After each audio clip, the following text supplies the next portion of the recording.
నమస్తే, welcome to V3 news లక్ష్యం సమాజేతం. నేను మహేష్. ముందుగా వార్తలోని ముఖ్యాంశాలు. సుండుపల్లిలో ఘనంగా వైఎస్ 72వ జయంతి. అభివృద్ధికి నడక నేర్పిన ఘనత ఆయనదేనన్న వక్తలు.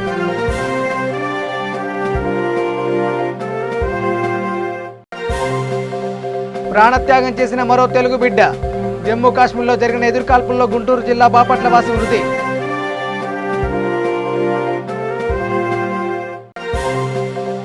రాష్ట్ర ప్రభుత్వం రైతులను మోసగించిందన్న టీడీపీ. ఇన్పుట్ సబ్సిడీ విడుదలకు బాపట్ల నేతల డిమాండ్.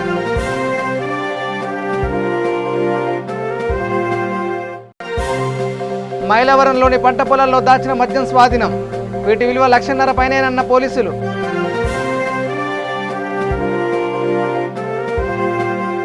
ఇక డీటెయిల్ చూస్తే కడప జిల్లా సుండిపల్లిలో వైఎస్ఆర్ 72వ జయంతి ఘనంగా జరిగింది. ఈ సందర్భంగా రిటైర్డ్ టీచర్ రామకృష్ణారెడ్డి, కూన్కి రిప్తా అధ్యక్షుడు సయ్యద్ అహ్మద్ మాట్లాడుతూ అభివృద్ధికి నడక నేర్పిన ఘనత వైఎస్ఆర్దేనన్నారు. రాష్ట్రంలోని ఎన్నో నీటి ప్రాజెక్టులతో పాటు వెలిగల్లు, జరికోన, శ్రీనివాసపురం ప్రాజెక్టులను నిర్మించిన ఘనత ఆయనకే దక్కుతుందన్నారు. ముఖ్యమంత్రి జగన్ కూడా తండ్రి మాదిరిగానే చక్కని పాలన అందిస్తున్నారన్నారు. వైఎస్ రాజశేఖర రెడ్డి జయంతిని ఈరోజు ఘనంగా జరుపుకోవడం జరిగింది. మొత్తం మీద చెప్పాలంటే రాష్ట్రంలోనే కాకుండా దేశవ్యాప్తంలోనే ఆయన గొప్ప నాయకుడు. ముఖ్యంగా మన సుండుపల్లి గురించి చెప్తాడా, సుండుపల్లికి ఆయన చేసినంత సేవలు మొదటి నుంచి కూడా ఎవ్వరూ చేయలేదని నిరాడంగా చెప్పచ్చు. విద్యామంత్రిగా ఉండి 2 కాలేజీలు ఇచ్చారు. తర్వాత బ్రిడ్జెస్కి శంకుస్థాపన చేయించినాడు, అవకాశం ఇచ్చినాడు బ్రిడ్జెస్ కూడా. తర్వాత రోడ్లు కానీ ఇంకోటి కానీ అడిగిందల్లా ఏది కాదనకుండా మన సుండుపల్లికి ఎంతో చేసినాడు. కాబట్టి సుండుపల్లి ప్రజలు జీవితాంతం ఆయన్ను గుర్తుపెట్టుకోవాలా. ఆయన ఇవాళ రాజశేఖర రెడ్డి గారి జయంతి సందర్భంగా ఇక్కడ ఒక చిన్న ప్రోగ్రాం ఏర్పాటు చేయడం జరిగింది. ఎందుకంటే డాక్టర్ వైఎస్ రాజశేఖర రెడ్డి అంటే పేద ప్రజల బాంధవుడు. ఎంతోమంది సీఎంలు వచ్చినారు పోయినారు అన్నట్టు వచ్చిన తర్వాత ఎంతోమంది ఆకలి కేకలను, ఎంతోమంది పేద ప్రజల గుండె చప్పుళ్లను తెలుసుకొని ఈయన ఒక 108 కానీ 104 కానీ ఆరోగ్యశ్రీ కానీ ఇలా ఎన్నో ఈ రుణాల మాఫీ కానీ ఇలాంటి సమయంలో ఇది చేయడం అనేది కత్తి మీద సాములా ఉన్నప్పుడు ఇలాంటి సంక్షేమ పథకాలు తెచ్చి మరి దేశంలో ఏ ముఖ్యమంత్రి చేయనంత విధంగా ఇలాంటి సంక్షేమ పథకాలు తీసుకొచ్చిన వ్యక్తి అది డాక్టర్ వైఎస్ రాజశేఖర రెడ్డి అని తెలియజేసుకుంటున్నా. పేద ప్రజలే నా ఈ మనుషులు నా వాళ్ళు అంటూ పేద ప్రజల కోసమే ఆనాడు పాదయాత్రలు కానీ ఆనాడు ఎన్నో సంక్షేమ పథకాలు కానీ ఇవి తీసుకొచ్చి ఇవాళ ఇంతమంది మనుషుల గుండెలో భారతదేశ వ్యాప్తంగా ఉందంటే అది రాజశేఖర రెడ్డి చేసిన మహిమ. ఇవాళ కూడా ఆయన జయంతి ఉత్సవాలు ఇంత ఘనంగా చేసుకుంటున్నామంటే ఆనాడు ఆయన తీసుకొచ్చిన ఈ సంక్షేమ పథకాలే దానికి కారణం. అందువల్ల ఈ కార్యక్రమం మేము నిర్వహించడం జరిగింది. వైఎస్ రాజశేఖర రెడ్డి యొక్క జయంతికి ఇక్కడికి వచ్చిన ప్రతి ఒక్కరికి శుభాకాంక్షలు తెలియజేసుకుంటూ సెలవు తీసుకుంటాం. అలాగే గుంటూరు జిల్లా బాపట్లలోని వైఎస్ 72వ జయంతి జరిగింది. ఈ సందర్భంగా రెడ్డినగర్లో వైఎస్ విగ్రహానికి యువ న్యాయవాది మాజీ కౌన్సిలర్ రమేష్ రెడ్డి పాలాభిషేకం చేశారు. అనంతరం పూలమాలలు వేసి నివాళులు అర్పించారు. ఈ సందర్భంగా వైసీపీ నేత రమేష్ రెడ్డి మాట్లాడుతూ ఏపీ ప్రజల సంక్షేమం కోసం వైఎస్ చేసిన సేవలు అద్భుతమన్నారు. కార్యక్రమంలో రెడ్డినగర్ వైసీపీ నేత దుర్గాప్రసాద్ రెడ్డి, రామిరెడ్డి, రామచంద్రారెడ్డి, శ్రీనివాస్ రెడ్డి పాల్గొన్నారు. ప్రియతమ నాయకులు, ప్రపంచ దేశాల్లో ఉన్నటువంటి అందరూ కూడా మరి ప్రేమించే వ్యక్తి, ఆరాధించే వ్యక్తి, ప్రతి ఒక్కరి గుండెల్లో గూడు కట్టుకొని ఉన్న దివంగత నేత మాజీ ముఖ్యమంత్రి శ్రీ వైఎస్ రాజశేఖర రెడ్డి గారి 72వ జయంతి సందర్భంగా ఈరోజు ఉప్పరపాలెం రెడ్డినగర్లో యూత్ కుర్రవాళ్ళు ఏర్పాటు చేసినటువంటి ఈ యొక్క జయంతి కార్యక్రమంలో కేక్ కట్ చేసుకోవటం జరిగింది. మరి ఈరోజు ఈ యొక్క కార్యక్రమం ముఖ్య ఉద్దేశం మరి గతంలో ప్రస్తుతం ముఖ్యమంత్రిగా చేస్తున్నటువంటి వైఎస్ జగన్మోహన్ రెడ్డి గారు ఓదార్పు యాత్ర సందర్భంగా రాష్ట్ర వ్యాప్తంగా పర్యటిస్తూ ఆ రోజు బాపట్ల నియోజకవర్గంలో 6 రోజులు ఓదార్పు యాత్ర చేసి ఆ సందర్భంగా ఆ రోజు మన ప్రీతమ నేత ముఖ్యమంత్రి వర్యులు జగన్మోహన్ రెడ్డి గారి చేతుల మీదుగా ఈ యొక్క విగ్రహాన్ని మరి గ్రామంలో ఉన్న ప్రజలందరూ కూడా వారి వారి సహాయ సహకారాలతో ఈ యొక్క విగ్రహాన్ని ఏర్పాటు చేయడం జరిగింది. మరి ఆ యొక్క మహానుభావుని స్మరించుకుంటూ మరి ఈరోజు 72 సంవత్సరాల జయంతిని జరుపుకునే సందర్భంగా అందరికీ కూడా మరొకసారి గుర్తు చేసుకోవాల్సిన అవసరం ఉంది. మరి ఈరోజు ఈ రాష్ట్రంలో ఏ ముఖ్యమంత్రి చేయలేని అభివృద్ధి కార్యక్రమాలు ఈరోజు మన ముఖ్యమంత్రి జగన్మోహన్ రెడ్డి గారు చేస్తున్నాడు. మరి సొంత ఇళ్ళు కళ నెరవేర్చాలనే ఉద్దేశంతో ఈరోజు బాపట్ల పట్టణంలో 3 లేఅవుట్లు వేసి 3600 మందికి పక్కా ఇళ్ళు నిర్మించుకునే విధంగా సెంటున్నర స్థలాన్ని ఇవ్వటం జరిగింది. మరి అదేవిధంగా ఈ ప్రాంతంలో ఉన్న రెడ్లందరూ కూడా ఆర్థిక స్థితిగతులు మెరుగుపరచడానికి ఈరోజు రెడ్డి కార్పొరేషన్ ఏర్పాటు చేయడం జరిగింది. తద్వారా ఈ యొక్క ప్రాంతంలో ఉన్న రెడ్లందరూ కూడా అభివృద్ధి చెందే విధంగా ఈ కార్పొరేషన్ ద్వారా అభివృద్ధి చేయడానికి ఈరోజు మన బాపట్ల నియోజకవర్గ శాసనసభ్యులుగా కోన రఘుపతి గారు 2 పర్యాయాలు గెలుపొందడం జరిగింది. మరి ఈరోజు వారు రాష్ట్ర కేబినెట్లో మరి రాష్ట్ర శాసనసభకు డిప్యూటీ స్పీకర్గా వ్యవహరిస్తూ ఈ ప్రాంతంలో ఉన్న రెడ్డి సోదరులందరూ రెడ్డి కుటుంబాల వారందరూ కూడా ఆర్థికంగా వెనకబడి ఉన్నారు. వారి అభివృద్ధి కోసం కార్పొరేషన్ ఏర్పాటు చేసి వారి స్థితిగతులను మెరుగుపరచడానికి వారి యొక్క అభ్యున్నతికి పోరాడాలని చెప్పి జగన్మోహన్ రెడ్డి గారికి ప్రత్యేకంగా శాసనసభ్యులు వారు మాట్లాడటం ఆ విషయాలను కూడా మాకు తెలియపరిచారు. కాబట్టి భవిష్యత్తులో ముఖ్యమంత్రి ద్వారా మనందరికీ కూడా మంచి రోజులు వస్తాయి. కాబట్టి ప్రతి ఒక్కరు కూడా జగన్మోహన్ రెడ్డి గారికి కృతజ్ఞతగా ఉంటూ బాపట్ల నియోజకవర్గంలో కోన రఘుపతి గారికి అండగా ఉంటూ మనమందరం కూడా ఈ యొక్క కార్యక్రమాలను జయప్రదం చేసుకోవాల్సిన అవసరం ఉందని చెప్పి సందర్భంగా తెలియజేస్తూ ఈ యొక్క కార్యక్రమంలో పాల్గొన్న యువకులందరికీ కూడా ధన్యవాదాలు. రాష్ట్ర ప్రభుత్వం రైతులను మోసగించిందని టీడీపీ ఆరోపించింది. ఒకే దఫాలో 12,500 ఇస్తామని హామీ ఇచ్చి 7,500 వరకు మాత్రమే జమ చేసిందని ఆ పార్టీ బాపట్ల నియోజకవర్గ నేత వడ్లమూడి వెంకటేశ్వరరావు ఆరోపించారు. ఈ వైఖరిని ఖండిస్తున్నామన్నారు. తక్షణమే ఇన్పుట్ సబ్సిడీ విడుదల చేసి రైతులను ఆదుకోవాలన్నారు. కార్యక్రమంలో పలువురు టీడీపీ నేతలు పాల్గొన్నారు. ఈరోజు మనం మాజీ ముఖ్యమంత్రి వర్యులు వైఎస్ రాజశేఖర రెడ్డి గారి జయంతి సందర్భంగా అందరికీ శుభాకాంక్షలు తెలియజేస్తూనే రాజశేఖర రెడ్డి గారి జయంతి సందర్భంగా వైసీపీ ప్రభుత్వం రైతు దినోత్సవంగా అదొక భారీ ప్రోగ్రాంగా ముందరకు వెళ్తూ ఉంది. కానీ ప్రజల చేత ఎన్నుకోబడిన ఈ ప్రభుత్వం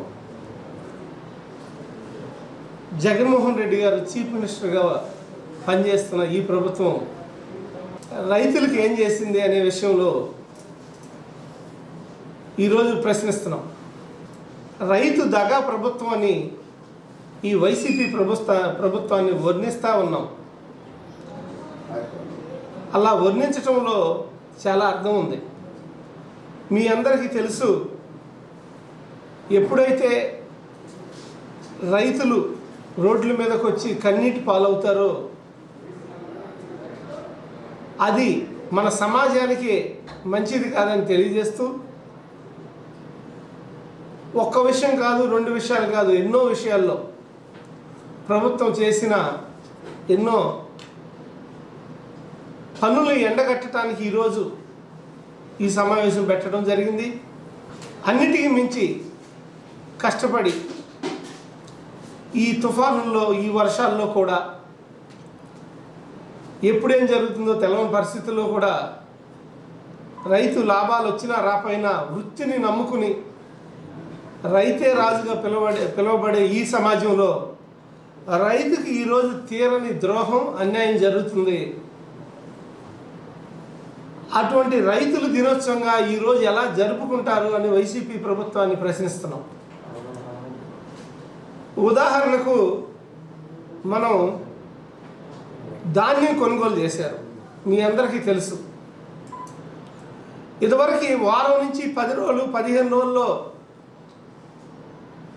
ప్రభుత్వం డబ్బులు, తెలుగుదేశం ప్రభుత్వం డబ్బులు చెల్లిస్తే ఇప్పుడు వైసీపీ ప్రభుత్వం 3 నెలలైనా కూడా డబ్బులు చెల్లించకుండా ప్రభుత్వం రైతులను ఇబ్బంది పడే పరిస్థితి ఈరోజు ఏంటి? పల్లెటూరులో ఒక కౌలు రైతు ఈరోజు వ్యవసాయం మేము చేయమని వదిలేస్తున్నారు. అమ్మితే డబ్బులు రావు, పండిద్దామంటే ఎప్పుడు ఏ వర్షాలు పడతాయో అనే పరిస్థితుల్లో ఉంటే ప్రభుత్వం కళ్ళున్న గుడ్డి ప్రభుత్వంగా ఈరోజు జగన్మోహన్ రెడ్డి గారి ప్రభుత్వం పనిచేస్తూ ఉంది. ఇక 7 ఏళ్ల బాలికపై అత్యాచార యత్నం చేసిన వ్యక్తిపై కేసు నమోదయ్యింది. కడప జిల్లా సిద్ధవటం పంచాయతీకి చెందిన వ్యక్తి ఈ దురాఘాతానికి పాల్పడ్డాడు. గ్రామానికి చెందిన ఓ నిరుపేద జంట పనికి వెళ్ళింది. బాధితురాలు ఇంటి వద్దనే ఉంది. ఈ నేపథ్యంలో సదరు బాలికకు నిందితుడు మాయమాటలు చెప్పాడు. నాన్న మంచినీళ్లు తెమ్మన్నాడని చెప్పాడు. వెంటనే మంచినీళ్లు తీసుకుని అతని వెంట వెళ్ళింది. ఇంతలోపే గట్టిగా కేకలు వేయడంతో నిందితుడు పరారయ్యాడు. తరువాత ఇంటికి వచ్చిన తల్లికి బాధితురాలు ఈ విషయం తెలియజేసింది. నా బిడ్డకి మాదిరి జరిగింది. నేను పని పోయి ఇంటికి వచ్చేసరికి ఘోరంగా నా కూతుర్ని మాదిరి చేస్తానండి సార్.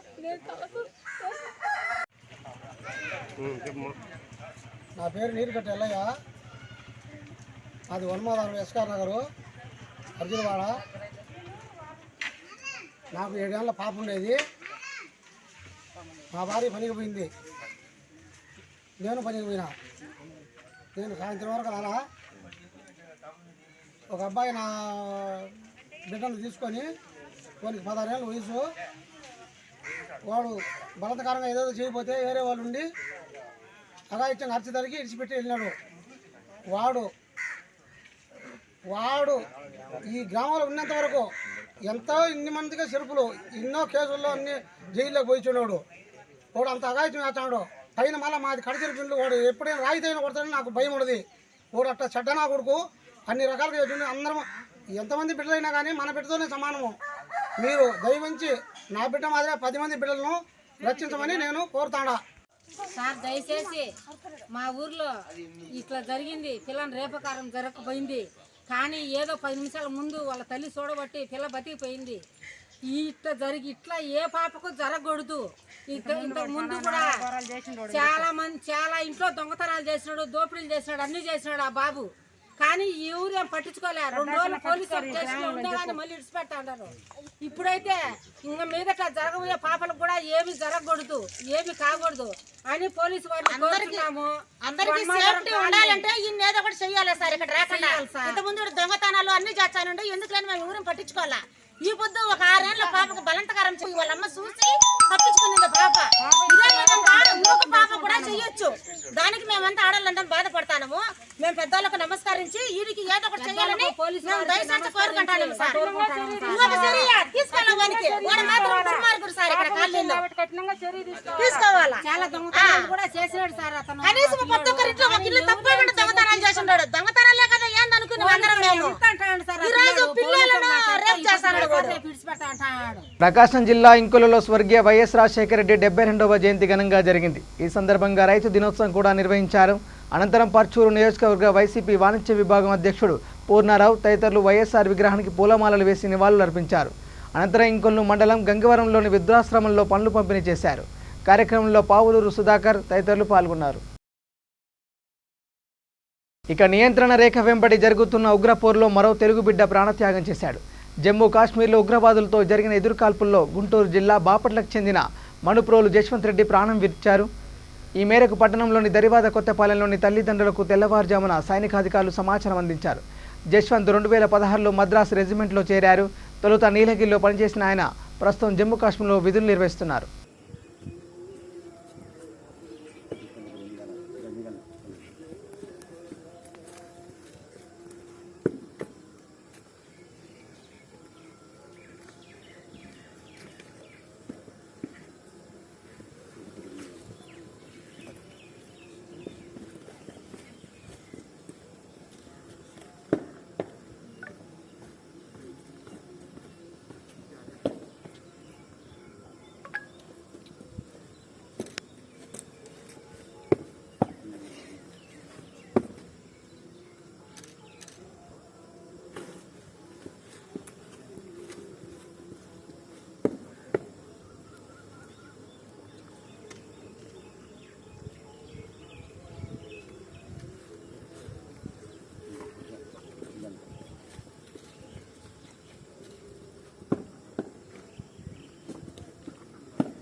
నగరి శాసనసభ్యులు రోజా తిరుమల దర్శనంపై రాజకీయ విమర్శలు చేయడం సరికాదని వైసీపీ అధికార ప్రతినిధి డాక్టర్ సప్తగిరి ప్రసాద్ చెప్పారు. తిరుమల క్షేత్రంపై రాజకీయ విమర్శలు చేయకూడదన్న నిబంధన ఉన్నప్పటికీ ఎవరు పట్టించుకోవడం లేదంటూ మండిపడ్డారు. ముఖ్యమంత్రి సోదరిమణి షర్మిల చేసిన వ్యాఖ్యలపై స్పందించాలని డిమాండ్ చేశారు. పాత్రికేయ మిత్రులందరికీ హృదయపూర్వకమైన నమస్కారాలు. ఈరోజు నగిరి శాసనసభ్యురాలు ఏపీఐఐసిసి చైర్మన్ శ్రీమతి రోజా గారు తిరుమల క్షేత్రానికి వచ్చి స్వామివారి దర్శనం చేసుకున్న తర్వాత కనీసమైనటువంటి రాజకీయ పరిజ్ఞానం, కనీసమైనటువంటి ఇది లేకుండా తిరుమల క్షేత్రంలో రాజకీయాలు మాట్లాడడం చాలా దారుణం, దురదృష్టకరం. ఈ రాష్ట్రంలో 13 జిల్లాలు ఉన్నాయి, రాజధాని ఉంది, తిరుపతి కేంద్రం ఉంది, తిరుపతిలో ప్రెస్ క్లబ్ ఉంది. మీరు ఏమి మాట్లాడాలన్నా ఇక్కడ మాట్లాడవచ్చు. కానీ స్వామివారి దర్శనానికి వెళ్ళి అక్కడ పోయి రాజకీయాలు మాట్లాడడం అనేది స్వామివారి యొక్క పవిత్రతని, తిరుమల యొక్క పుణ్యక్షేత్రం యొక్క పవిత్రతని దెబ్బతీసి ఒక రాజకీయ క్షేత్రంగా మాట్లాడడం చేయడం అనేది చాలా దురదృష్టకరం. సాక్షాత్తు అఖిలాండ కోటి బ్రహ్మాండ నాయకుడు దేవదేవుడి యొక్క పాదాల దగ్గర రాజకీయ విమర్శలు చేయటం, అది కూడా పరిధులు దాటి దేవినేని ఉమామహేశ్వరరావు గారిని ఉమక్క అనటం, లోకేష్ బాబు గారిని, చంద్రబాబు నాయుడు గారిని ఒక కనీసమైనటువంటి పరిజ్ఞానం లేకుండా మనకు రాజకీయ భిక్ష ఇచ్చినటువంటి వాళ్ళు అనేటువంటి విషయం కూడా తెలియకుండా మరిచిపోయి విమర్శలు చేయడం అనేది మీ యొక్క రాజకీయ విజ్ఞతకి వదిలేస్తున్నాను. రాజకీయాలలో కనీస నైతిక విలువలు ఉండాలా? నేను అడుగుతున్నాను, మీ నాయకుడు ముఖ్యమంత్రిగా ఉన్నాడు. నిన్నటికి నిన్న వైఎస్ రాజశేఖర రెడ్డి యొక్క జన్మదినం సందర్భంగా రైతు దినోత్సవంగా జరుపుకున్నారు. మేము ప్రశ్నించాం ప్రతిపక్షంగా, రైతు దినోత్సవంగా చేసుకోవడానికి మీకున్నటువంటి అర్హత లేనిది అని చెప్పి సూటిగా నిలదీశాం. దానికి సమాధానం కింద వచ్చి చెప్పొచ్చు, అవసరమైతే ఒక చర్చ పెట్టొచ్చు, కాదని చెప్పలేదు. రాజశేఖర రెడ్డి ముఖ్యమంత్రిగా ఉన్నప్పుడు 5 సంవత్సరాల కాలంలో 14,000 మంది రైతులు ఆత్మహత్య చేసుకున్నారు. అందుకోసం ఏమైనా రైతు దినోత్సవం చేసుకున్నారా? ఈరోజు భారతదేశంలోనే రైతు ఆత్మహత్యలో ఆంధ్ర రాష్ట్రం 3వ స్థానంలో ఉంది, కౌలు రైతు ఆత్మహత్యల్లో 2వ స్థానంలో ఉంది. అందుకని చెప్పి ఏమైనా రైతు దినోత్సవం చేసుకుంటున్నారా? ఈ రోజు కూడా ధాన్యం ఇచ్చినటువంటి రైతులకి దాదాపు 3,600 కోట్ల రూపాయలు బకాయి ఉంది. దానికోసం ఏమైనా మీరు రైతు దినోత్సవం చేసుకుంటున్నారా? 3,600 కోట్లు బకాయి రైతులు ధాన్యం ఇచ్చి దాదాపు 4 నెలలు అవుతుంది. ఇప్పటివరకు దాని గురించి అదీ గతి లేదు. దాని గురించి ప్రశ్నించడం ప్రతిపక్షంగా మా తప్ప. పైగా ఎవరో ఎందుకు, సాక్షాత్ మీ ముఖ్యమంత్రి యొక్క సోదరిమణి గౌరవ షర్మిలమ్మ గారే నిన్న పార్టీ పెట్టినప్పుడు మాట్లాడినారు. 2 ముఖ్యమంత్రులు కూర్చుంటారు, 2 ముఖ్యమంత్రులు గుసగుసలాడుకుంటారు, 2 ముఖ్యమంత్రులు బిర్యానీ తింటారు, 2 ముఖ్యమంత్రులు భోజనాలు తింటారు, 2 ముఖ్యమంత్రులు స్వీట్లు తినిపించుకుంటారు. కానీ కృష్ణా జలాల గురించి మాట్లాడేదానికి 2 నిమిషాలు తీరుబాటు లేదా అని చెప్పి మీ ముఖ్యమంత్రి యొక్క చెల్లెలు అడిగింది. దానికి సమాధానం మీరు చెప్పండి. కేంద్ర మంత్రి మండలిలో బీసీలకు ప్రాధాన్యం ఇచ్చిన నేపథ్యంలో ప్రధాని మోడీ చిత్రపటానికి పాలాభిషేకం చేశారు. ఈ కార్యక్రమం విజయవాడలో జరిగింది. ఈ సందర్భంగా బీజేపీ ఓబీసీ మోర్చా రాష్ట్ర అధ్యక్షుడు బిట్రా వెంకట శివన్నారాయణ మాట్లాడుతూ కేంద్ర మంత్రివర్గంలో 27 మంది బీసీలు మంత్రులుగా ఉండడం గొప్ప విషయమన్నారు. ఇక తెలంగాణ నుంచి ఆటోలో ఆంధ్ర దిశగా రవాణా చేస్తున్న మద్యాన్ని పోలీసులు పట్టుకున్నారు. వత్సవాయి సరిహద్దులో చెక్పోస్ట్ వద్ద చాకచక్యంగా స్వాధీనం చేసుకున్నారు. ఖమ్మం జిల్లా బోనకల్ నుండి ఆటో కింది భాగంలో వాటిని తరలిస్తుండగా తనిఖీలో దొరికాయి. 4 నిందితులను అదుపులోకి తీసుకున్నారు. అందరికీ నమస్కారం. ఇప్పుడు నిన్న 8వ తేదీ మాకు డిస్ట్రిక్ట్ టాస్క్ ఫోర్స్ అయినటువంటి మైలవరము మాకు రాబడినటువంటి సమాచారం మేరకు మా ఎస్ఐ గారు టీం వచ్చేసి ఈ అనంతవరం అనేటువంటి ఒక విలేజ్లో దాడి చేయడం జరిగిందండి.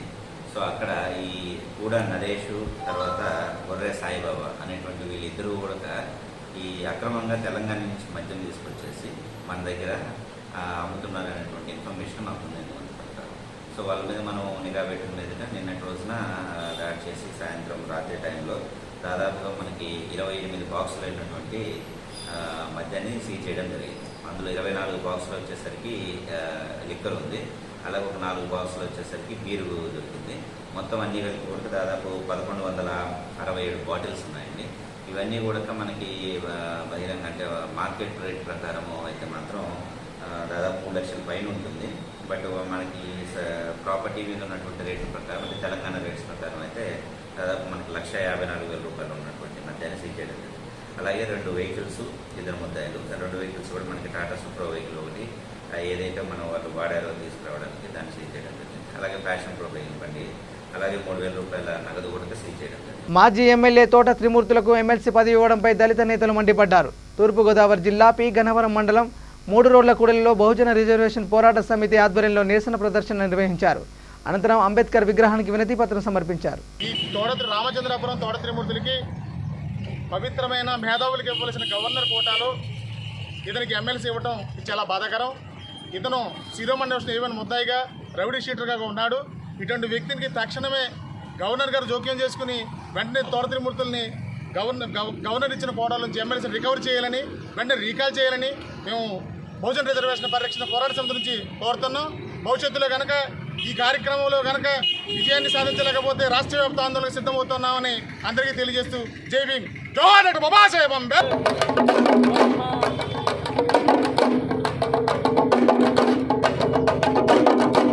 బులెటిన్ ముగించే ముందు హెడ్లైన్స్ మరోసారి. సుండుపల్లిలో ఘనంగా వైఎస్ 72వ జయంతి. అభివృద్ధికి నడక నేర్పిన ఘనత ఆయనదేనన్న వక్తలు.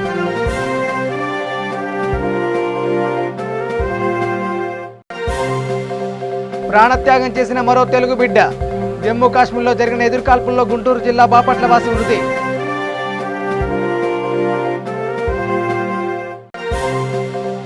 రాష్ట్ర ప్రభుత్వం రైతులను మోసగించిందన్న టీడీపీ. ఇన్పుట్ సబ్సిడీ విడుదలకు బాపట్ల నేతల డిమాండ్.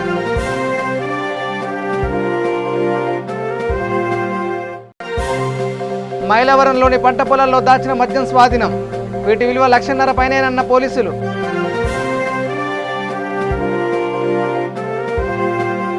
ఇవి bulletin updates. Keep watching V3 news. లక్ష్యం సమాజేత. నమస్కారం.